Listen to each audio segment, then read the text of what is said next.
Ich höre immer wieder, Speicher rechnet sich erst nach 10 Jahren. Stimmt nicht ganz, der rechnet sich schon heute. Bloß halt anders, als du denkst. Die meisten schauen bloß auf nackte Wirtschaftlichkeit. Anschaffung minus Einsparung, fertig. Aber vergessen, was sie damit eigentlich gewinnen.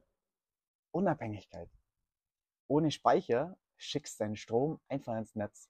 Das für einen Centbetrag und kaufst ihn abends teuer zurück. Mit dem Speicher nutzt du den Strom dann, wenn du ihn wirklich brauchst. Da musst du abends keine 40 Cent mehr pro Kilowattstunde zahlen, wenn du deinen eigenen gespeichert hast. Und ja, ein Speicher kostet.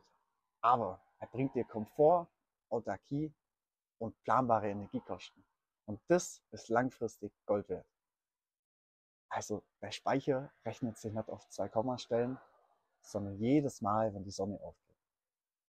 Und wenn du wissen willst, wie du ganz leicht selber herausfindest, welche Speichergröße bei dir sinnvoll ist, dann schreib mir und ich erkläre es dir.